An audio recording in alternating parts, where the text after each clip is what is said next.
Golf swing basics with your driver. 3. Point 1, yes, the point 1 tip is so obvious and so many of you get this one wrong and it kind of makes all the other 4 not really work. So you want to start hitting your driver straighter, longer, you want to hit it more consistently. These basic tips are going to allow you to start trying to find target a bit more consistently, and hopefully help you lower your scores. Now, tip number 1, and this is so common with amateur golfers, is you've got to stop reaching with your driver.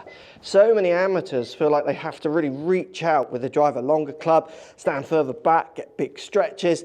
This encourages such kind of horrible lifts and drop swings, which ruins your chance of being consistent with the driver. A couple of rules of thumb for you to get the right distance with your driver. Feel like the middle part, so top of your thumb, middle part of your hand, is somewhere under your chin at address. This is quite a good way of benchmarking it. I see loads of golfers out here, and I mean, this would miss my cap. Second one you could use, you want to be about a fist and a thumb's width with a little bit of little finger away from the ball. So you're slightly further than an iron, but not as far as many think they should be. Getting rid of the big reaches might help you instantly. It's certainly not going to make you the most consistent golfer in the world, but it's going to give you the chance to now start building better swings, better movements, to start hitting straighter drives. So tip 2 is that the driver sits toe-ended up in the air. It doesn't sit score lines flat to the ground. Unless you're like over 6'6", you're going to find everyone has their toe slightly in the air. So I set mine up now around 7 degrees toe-ended up. This is a common problem. The trouble with getting it score lines flat to the ground, which is about here, is it promotes a really weak grip. Pushes the club up this part of your hand, which is a huge problem amongst amateur golfers. It needs to be more here. We don't want it up here, and having the club flat on the floor pushes it through that part of your grip. Then look what it does to my posture. Much more upright. This encourages these swaying, more upright moves. Who hasn't seen a friend or a golfer out there who swings this way and then gets those horrible calves off to the right?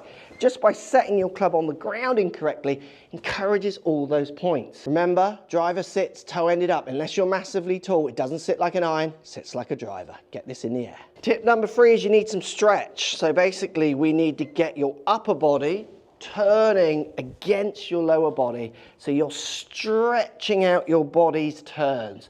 So if my lower half turns 40 degrees, I want my upper half turning 90 to near 100. This stretch of your body is going to encourage better power, better club path, and better straighter drives. Trouble with the driver, for lots of people, it feels quite long and everything just turns and sways together. Again, this really causes those horrible slices off to the right.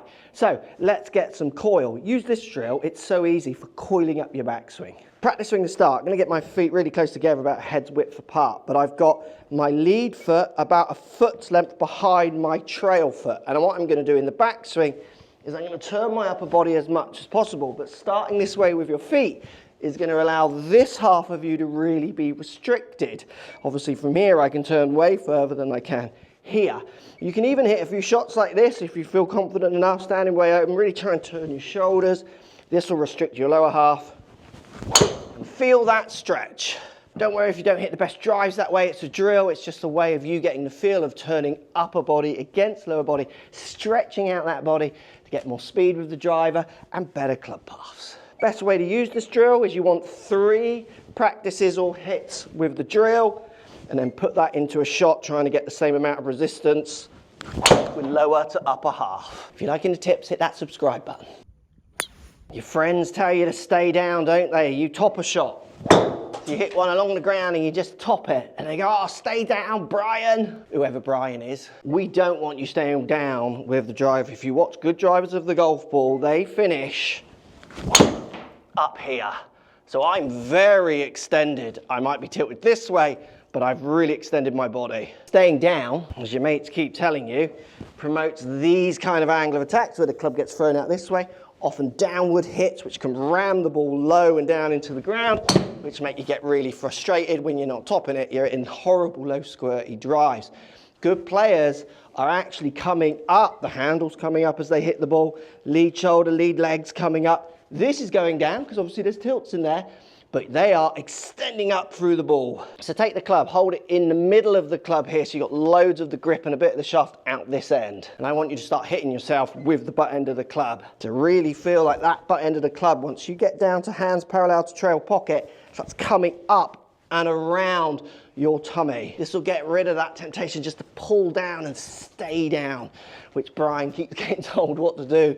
Get yourself hit on that lead side with that club. This will encourage you to get up through lead side, up through lead leg, and get the hands moving up and around as the club goes out and down to the ball. This will control low point, meaning where you strike the ball in the face. If you strike it better, you're gonna hit better tee shots. If you're still here and you haven't hit that subscribe button, come on, hit that subscribe button down for me. The last tip, point 1, this is the killer.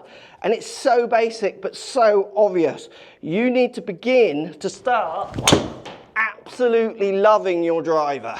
And I mean practice with it more. Enjoy the practice you put in with it. Have lessons with it. Get out there and want to hit your driver more, like loads more often. So many people get into a rut with their driver. They say things like, I can't hit my driver. I hate my driver. I simply can't use my driver anymore. I only hit irons off the tee. You've heard all that before. Do not throw the towel in. Get these golf swing basics working for you with your driver and get out there and want to practice it. Enjoy practicing it. Even if that means setting up more games with your driver when you play, setting up fake fairways, whatever it is, you want to get out there and absolutely love wanting to hit this club. Boom, get out there. If you want to learn how to hit your irons loads better, use these tips here. They're helping a lot of golfers.